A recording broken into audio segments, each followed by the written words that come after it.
grinding, grinding, grinding, grinding, grinding, grinding, grinding, grinding, grinding, grinding, grinding, grinding, grinding, grinding, grinding, grinding, grinding. Do you like grinding? We like grinding, grinding, grinding, grinding. And the grinding is almost done. Oh, and then we're done. And we're done grinding. Hopefully enough. Grind.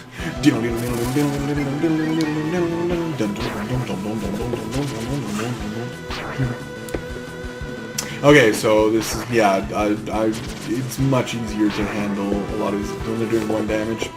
You're high level. So I recommend like level 6 or 7. 6 I'm gonna do because I have the next weapon, and you'll find another piece of armor. I got like 1 piece of armor or something. You'll probably, if you frame that, the grinding.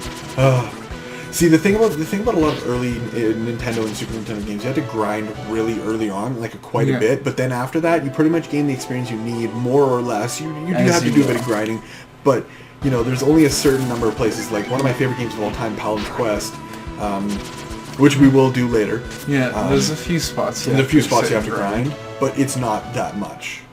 Not terribly, no. No, not terribly compared to a lot of other games. This actually, unfortunately, being one of them. The beginning of this game is really grindy, but then once you sort of got past that first hump, the rest of the game you pretty much just like waltz through. Yeah, not like it's like easy, but you just waltz through it and you're not sitting there grinding all Yeah, well, there's a bit more grinding near the end of the game, but if you go to a certain spot of the map, it's not really that grindy. No, and that's actually probably one of the few ways to effectively potentially speedrun this game. The speedrun would be nowhere near the task because I've seen the task that was online, and so much luck manipulation. Whereas like most bosses aren't even hitting them; they're missing, and it's like, oh my goodness. Oh yeah, I'm sure if I could force everybody to miss every attack, I could beat it at level 1. Yeah, but I can't make everything miss everything. Yeah, exactly. And it's fortunate. And one interesting thing is that this game is very fixed level-wise. I'll probably mention this because every single certain level grants exactly the same stat bonuses, and because of that, which is getting caught up talking here. Yeah, which is much the same as later Breath of Fires, except for later ones have masters, so you can affect your level gains, but nonetheless, if you were to have none, you would end up with the exact same stats every time. Oh no, what do I do against this? And lucky us, we got even 1 more level before fighting them. Oh yeah? Yeah, you trivialize this fight. Compared to when we tried to fight these bitches earlier, this is a walk in the park. Yeah, and then plus I got Ryu the extra weapon, so he does quite a bit of damage now too. Yeah. So. Well, so it's interesting because I kind of like the design choice they had, where initially Bo seems better than Ryu, but it makes it feel as if he's young and immature, and then when Bo leaves and he's by himself, he starts to become a more powerful character, and by the time you start getting other characters, he really comes into his own. It makes you feel as if he's grown. You know what I mean? Mm-hmm. So that's why I think it's a really strong choice to make him sort of weak compared to Bo, because Bo always seems like your bigger brother that holds your hand until he's not there anymore and you have to fend for yourself, and then you feel that progression, you feel that growth that you eventually become really powerful. Why would you bother? You just kill him. I thought you might maybe get low enough health that you could potentially be at risk, but no, you killed him too fast. Yeah, he's there pretty easy. Killed him much too fast. Sorry for being underestimator and thinking you might have to heal in a boss fight. Yeah, well, that one's the first essential boss, so... Well, actually, no, there are some bosses in this game that I would argue are actually easier than that one, because most other bosses you simply do not have to grind before. That one you have to grind before. Yeah, because, like, that boss will just crush you unless you're high enough level. Uh-oh. Then there's like 1 or 2 bosses that you fight through events, which are like pathetically easy. Yeah. Oh no, he's getting chased. Like, the one where you learn the God Dragon or Gold Dragon or whatever the heck it is. Yeah, the scripted ones are kind of just okay. This stuff. It's like, so I didn't really have to do anything, and I got a superpower until okay. So when you're playing this game, I recommend giving, like, once you start this game, do not buy anything for Bo. Do not equip him with anything unless you really just want to sit there and grind because you like fighting. You like seeing squiggly little worms and killing them. Yeah, because you lose them pretty fast. Yeah, you lose them pretty quick. And yes, there will be plenty of spoilers in a playthrough of an entire game, so be prepared for it. I beat this game. I've actually maxed the stats of every single character, every single one of my favorite characters before. We're sorry we have played this game many times before and might say things out of turn. Sorry. Well, but it's informative because, you know, if you're watching this, you've probably played the game or are interested in it, and to me, this is the argument to have a lot of people that are like, oh, spoilers, spoilers, is the problem with the whole argument is that you're assuming that if you are so ruined on a concept or an idea or a show or a movie or a game just because you heard the storyline or the surprises, well, do you really actually like that game? Or is it just like you like being surprised? In which case, just, I don't know, have your friend waltz into your house every other day unannounced, and then congratulations, you'll be just as entertained. Why don't you just play some jump scare games? Just play some. You'll have lots of surprises. Yeah, just play jump scare games for the rest of your life, because then you'll be like, oh, surprise. To me, I've found a lot of actual, you know, spoilers and actually been more interested. Yeah. Bumps closed, bandana, salad bowl. Oh, great! Raises my defense. Really, a salad bowl is better than a bandana? Yes, I don't believe it or not. This is the world of Breath of Fire. But anyways, with the spoilers, like I've heard a lot of spoilers in games that actually made me want to play the game more. One of the most the one that stands out in my mind recently is when SWTOR came out. I was all like, oh, super cool, I'll play the warrior, and then you get an apprentice. And then I remember saying that on voice chat to one of the other guildies. He's like, oh, dude, spoilers. And I'm like, really? Have you not seen the Star Wars movies? Did the idea of a Sith turning a Jedi to the dark side, really, was that a spoiler to you? Do you honestly think BioWare wouldn't have done that? I'm like, come on. And that was an example to me. It was like, why would you consider it a spoiler? That was the main reason I was playing a Sith Warriors, so I could turn a Jedi to the dark side and then hang out with them. Like, that was awesome to me. But that wouldn't really seem like much of a spoiler. It's like, as one of the Sith classes, you can convert a Jedi. Really? Really? You don't say. You don't say, as Nicolas Cage action meme would tell you. You don't say. Like, really. So, like, you take a page out of the source material and, wait, spoilers. What? Spoilers. Like, what? What? I've never seen anything Star Wars before. How dare you? Yeah, how dare you? Well, then why are you playing a Star Wars game? Shush. They look fancy.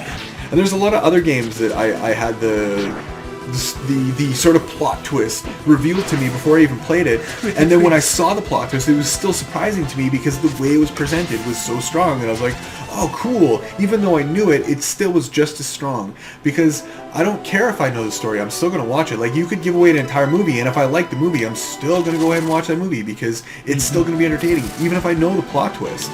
Unless, of course, the movie is the plot twist, in which case, I don't bother watching M. Night Shyamalan movies. No, they've all gone into the shit recently. Yeah, well, yeah. Yeah, when you've made the second worst, as proclaimed by pretty much the entire world, movie of all time, you're pretty much done wrong. And the only movie that that is widely renowned as worse is probably Batman and Robin, because I've actually watched the movie just to see how bad it was, because I liked the TV show. Like, I've watched all of the original series, and I like the new series, Legend of Korra. It's a pretty cool series. Like, cartoon in general, the Avatar series, but the other show. Let's make 8 people dance to throw a stone. Yeah, we're just gonna not talk about really that anymore. Not so like moving making onwards. Giant earth pillars or anything for one person, like in the cartoon. Sons of bitches. How about I dance around to make a drop of water? Fuck. Okay, so 50 more people, and you might be able to move this boulder. Congratulations. Okay, so now we get to move that with our bare muscles with that many people. Like, why did we fucking dance? We could have just picked up the stone and thrown it with one guy.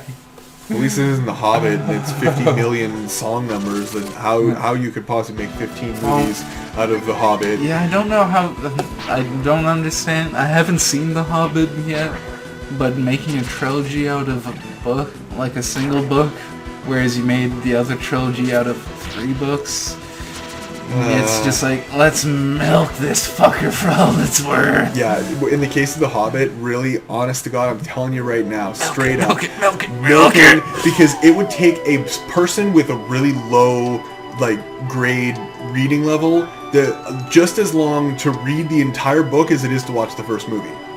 you done wrong, son, if it takes you just as long to read the entire book as it takes for the first movie. So then tack 6 more hours onto the thing, and then, like, I don't know if the Hobbit's that short.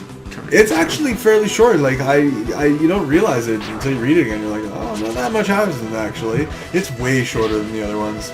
And killing snot goblins. I like to call them snot goblins because the localization of this game had a lot of abbreviations that really you don't know what they were intending to say. Silly goblin, small goblin, snot shitty goblin. Shitty goblin. The fucking worst goblin in the game. Well, they are quite fast, so they speed you, but... Yeah, speedy. Whoa, help me. Whoa! Help me! Red text. Red text. Quickly. I'm not gonna save, but the roach could kill you. Oh, I don't care. You actually kill yourself after this. What? Because it gets you to town faster. Yeah, that's something in the task. That's the task. Yeah, that's why I didn't save, because in the task, that was one of the things I never realized. Oh, like I care. Yes, money makes the gold. Money makes the gold go around. No, I'm not gonna game over. I'm gonna actually walk through it. Just because I do want to keep my money, but, you know, the quicker way is to just kill yourself and be done with it. So you just wait here, the cockroaches. A lot of the early boss battles, you just hit auto and just watch the game. The later ones, you can't just hit auto. You not even close. Reamed. Well, you could hit auto for like a turn or two, maybe. Well, no, because then your spellcasters are useless, and a lot of the characters, like a lot of the good characters, are spellcasters. That's true. Like about half of them. Yeah, like early on, Nina is really, really good. Later on is kind of when she drops off, but Spar, for example, once you get Spar Buvada, oh my god, Spar is a death machine. Plus, he can heal. I always thought it was a she, but he's a he. It's a plant. It's plant. I know plants can have genders, but come on, it's a plant. Well, actually, most plants are both genders, but have their male and female organs separated. Like flowers, for example. That's why bees are so important. You know. Yeah. Bees Although, being important. them Africanized bees. Oh god. Yeah. Well, I call a little bit of bullcrap on a lot of that Africanized. Whatever. You know that they're just made by us. So. Yeah, anyways, we're gonna skip the conspiracy theories and get to killing the dick-shaped cockroach. That was a conspiracy theory. We know that we made it. I know a few of them got free into the wild and basically just started fucking shit up. Well, I'm not worried because the United States still has one of the largest populations in the world. So anyways, dick-shaped cockroach. Yeah, his head looks rather phallic. Like, it's a pretty phallic looking I like the cockroach keeps getting up. The cockroach. It really took that one to heart. Cockroach. The cockroach got up. It's pulsating. Yeah! So, yeah, okay, that was the first real boss. I'd say that's the first real boss, because the 3 of them are just so trivial. That one you can actually legitimately lose to, because you have to fight those ones before it. And then plus he actually does damage. If we were actually like a level 2 lower, it would have been a lot harder. Yes. Which is, like I said, initially you do a lot of grinding, and then from there, you do a little bit of grinding in the town coming up, and then let's cook this little piggy. Oh, well, screw this color. Oh, by the way, we're looking for... what kind of pet are you looking for? A dog or a cat? A dog or a cat? I haven't eaten one of those. What? Bitch owns a pig for a pet? What kind of person owns a pig for... Oh, wait. The pig's roasted. He's already red. Susie. Hey, the pig's already red. He's dead. Red dead pig. I like how that old man just literally gives up his lunch so easy. I know, he's like... You find him, he's like, I'm starving to death, and you like, no, give us the pig. And then you basically ditch him for a long period of time. You know, you eventually come back, but you never clearly give him any food. Yeah. Actually, I don't know. There's a lot of characters that don't eat in a lot of RPGs. RPGs. I think there's a few bathrooms in this game. Yes. Do you ever use them? Yes, actually. Well, you know, you crawl inside one, but do you ever actually legitimately use it? No. But you do a lot of wandering in the wilderness, and that might count. Them leaves. Yeah, them leaves. The softest of leaves. Well, Bo is a dog, so he can pretty much pee on any fire hydrant. Yeah, although he wears pants, so I can only imagine. I know he takes it off, but, you know, it comes to the fur. Yeah, he kind of looks like a monk or something like that, which is kind of cool. I like that. Yeah, and I imagine it is kind of like a monk shirt. Alright, next time on Resident Gamers, things get crazy.